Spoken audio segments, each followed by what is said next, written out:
Blue Ox Productions presents Ural damper rebuild. So I had a little problem with my damper, so I'm going to rebuild it. Just want to do a quick video to show you how to take it apart and what you're going to expect to see on the inside of it. So the first thing you need to do to take it apart is take your adjustment knob off, and that's just an Allen screw. You take that Allen screw out and the knob comes off. The next thing you have to do is take these end caps off, and they're in there really tight, so unless you have some kind of special spanner that goes on there, what I did was I wrapped it in some leather, and I put it in a vise, not too tight because I didn't want to risk crushing the tube. And then I just took a punch and I got it started like that. And then the caps are a very fine thread. Once you get them, they're on there tight. When I put it back together, I'm gonna do the reverse to get them back on there tight. So you take the one cap off, take the other cap off, and then this whole assembly is going to slide out. Now when this happens, you're going to get all this nasty oil out of the inside of it.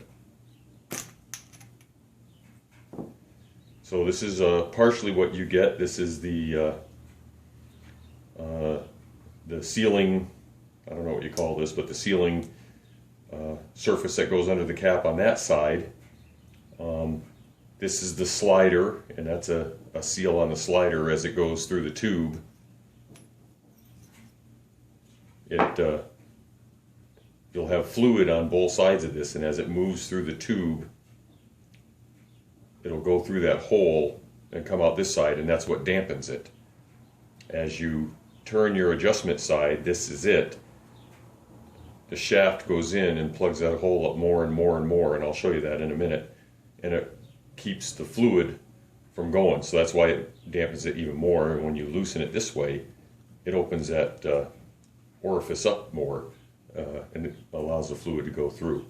Now there's another one of these still inside the tube. You can see it sitting there, so when you take the cap off, that's what you're going to see.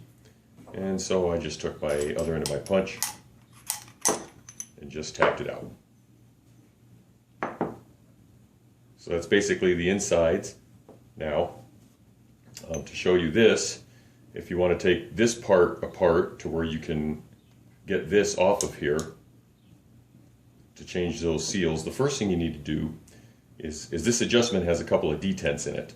And what it is, it's a spring that sits in the middle of this rod with two small ball bearings on it. They're 3mm ball bearings.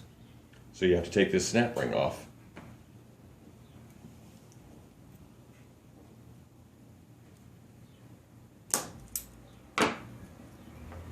That snap ring comes off. And then this adjustment. Now, I already took the spring and the ball bearings out because I don't want to risk losing them. But that's the adjustment piece. That comes out. And you can kind of see, hopefully you can kind of see how this is tapered. So as you tighten it up, it allows less fluid to come through, and as you loosen it, it allows more. That hole right there is where the spring, and on either side is a ball bearing that sits in there. And you might not be able to see it inside here, but there's little grooves cut in here, and that's where the ball bearings fall for the detent. And let's see the ball bearings. Hopefully you can see them in that bag, that spring. And those two small ball bearings, they're 3mm again, if you need them. Now to take this part apart was a little bit more difficult. I wrapped it in cloth, and I stuck this end in a vise. And then I took a rod, and I put it through that hole right there. And it was snug, but this end is threaded on. Great Scott, now I can't get it off.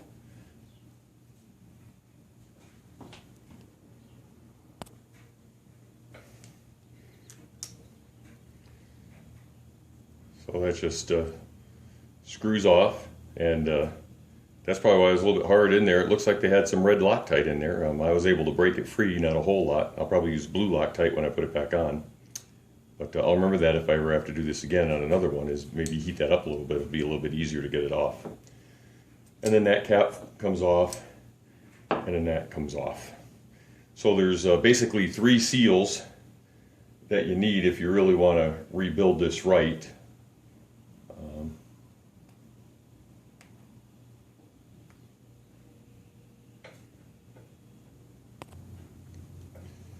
You have this O-ring that sets on the outside. You have two of those, one in each one. There it is right there. Then you have a smaller O-ring that fits down inside the cap, so there'll be two of those. And then I haven't been able to find a source for this, but this is a TC 4mm by 8mm by 16mm by 9mm seal, and it's got a spring in it, and that fits down inside there.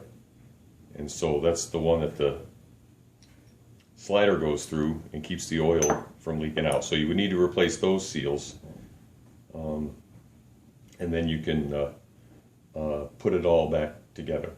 That's basically the steering damper and all the pieces and parts it takes to pull it apart.